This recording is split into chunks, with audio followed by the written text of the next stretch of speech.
community. Oh, my phone's 20%, that's enough. So I want to speak to the menstrual cycle.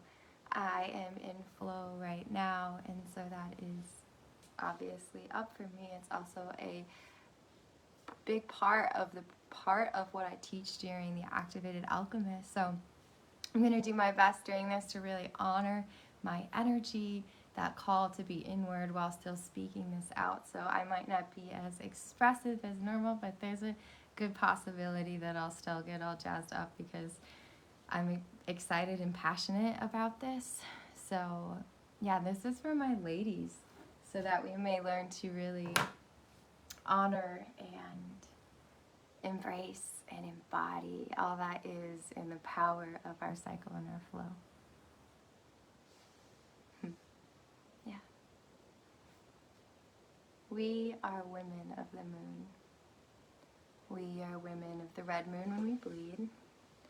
We're women of the white moon when we're ovulating. And we're women of the dark moon before we bleed. And that's the time our culture likes to call PMS. And perhaps your body doesn't follow these rhythms in this specific way. Perhaps you've lost that connection with the moon.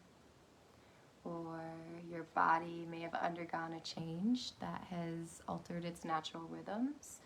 Or maybe you've stopped bleeding altogether because you've crossed over into menopause. But regardless of any of that, you are still a woman of the moon. By virtue of being a woman, you have connected to the moon cycles in a way that defies our rational understanding. As a woman, you are connected to the cycles of life in a way that a man can never and will never understand. Our culture and many cultures carry a tragically negative history around a woman's menstrual cycle, as men have often felt threatened by a woman's blood, intuitively sensing that it is a key to her power, to our power. And because of this, a belief system was created that women are tainted at best and evil at worst when they're bleeding.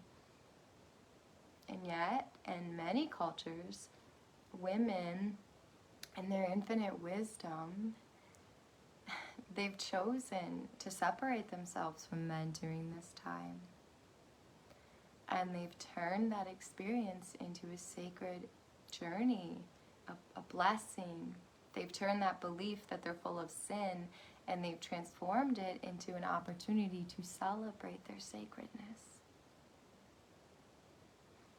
And yet, while we carry this positive legacy in our genetic memory, the actual knowledge that our blood and everything around it is beautiful isn't what we carry consciously. What we do carry consciously is that our menstrual cycle is something that we need to feel ashamed of and to be ashamed of.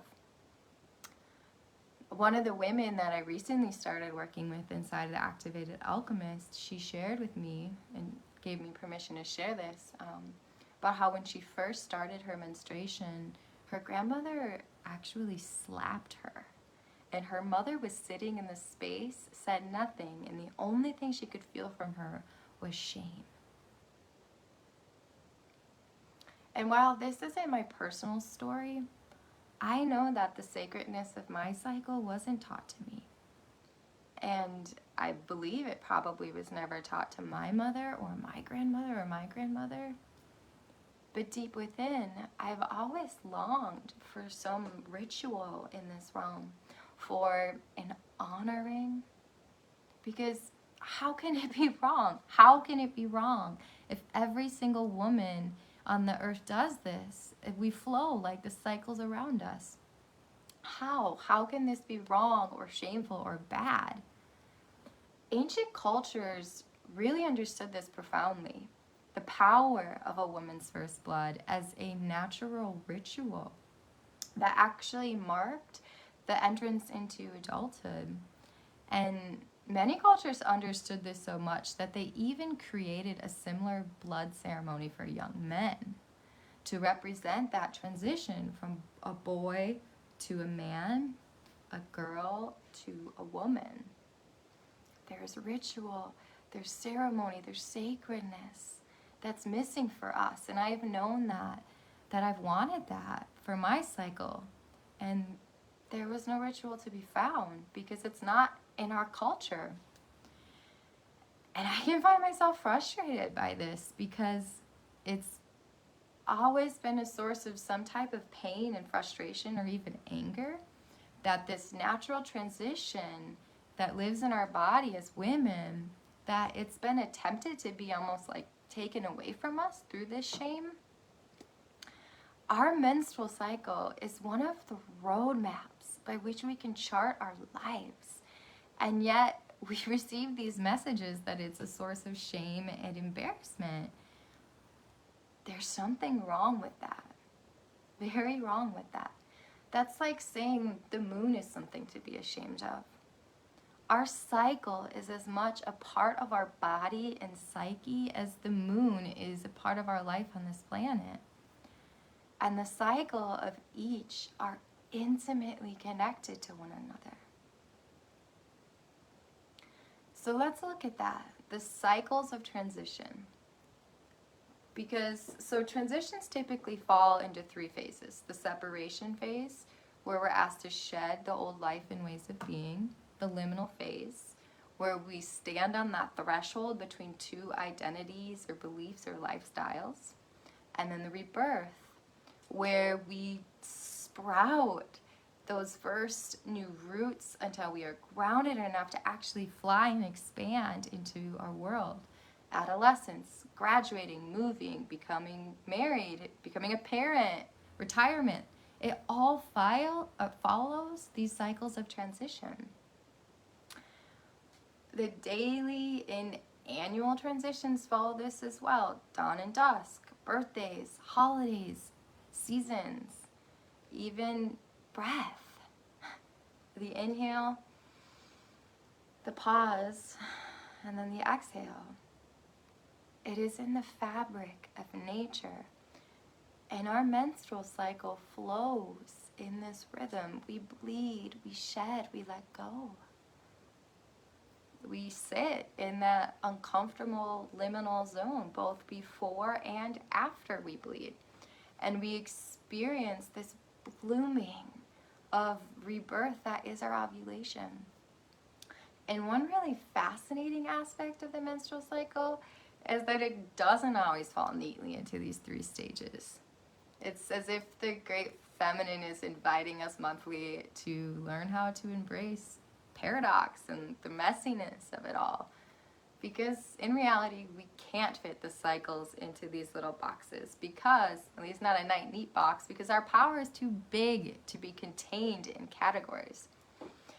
And even if your cycle does flow in the typical rhythm, it still has its own mysteries, its own unique patterns. And it changes from month to month and day to day. So what I am offering is an opportunity to understand your cycle in a way that the mainstream culture fails to offer us. Because when we connect to our cycle, we connect to our bodies. And our bodies, of course, are one of the primary gateways to our sexuality and our aliveness. So let me ask you this. How different would your life as a woman be if your first blood was honored? If your cycle was honored continuously in your life? If you actually allowed yourself to flow with the natural cycles of energy moving within you, how different would your life be? So if you don't already do this, I encourage you to start tracking your cycle. There's a lot of apps that you can do this on, but you can even do it the old-fashioned way. Just use your calendar.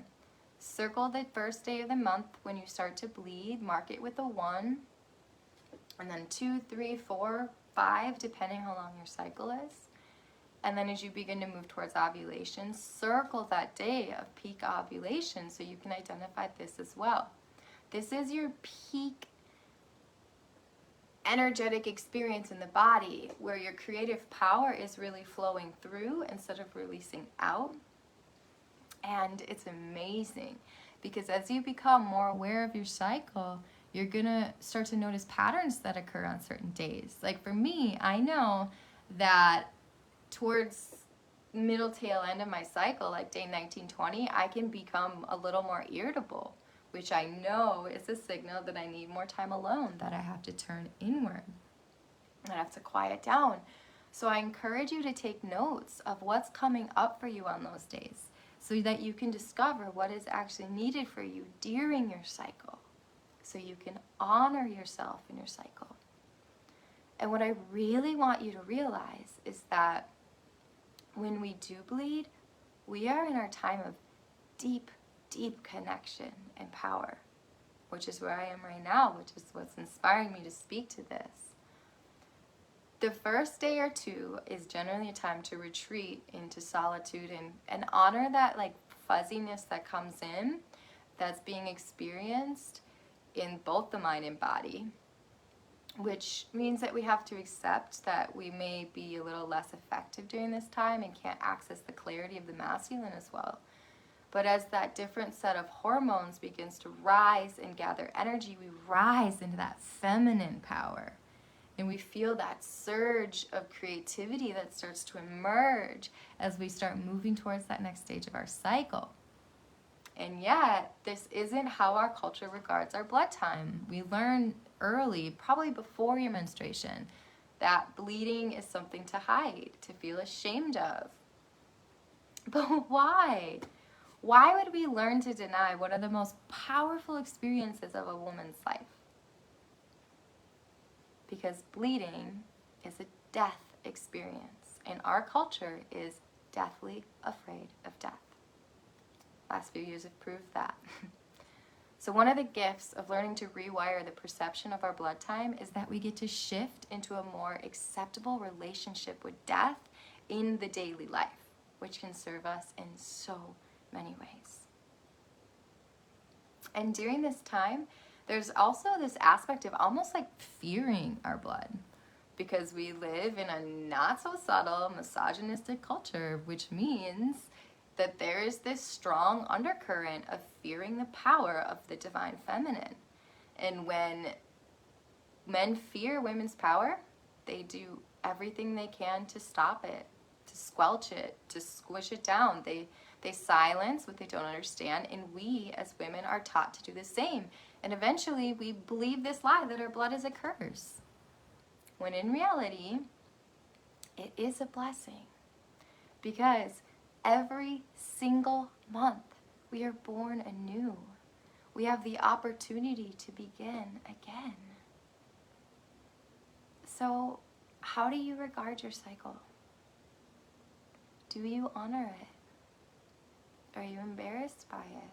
Do you hide it? Have you tried to remove it? I truly want to know.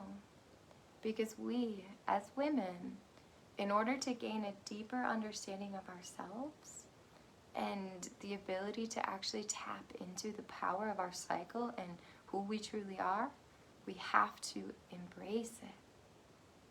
But first, we have to understand it. We have to love it, we have to embrace it, and then we get to stand in the power.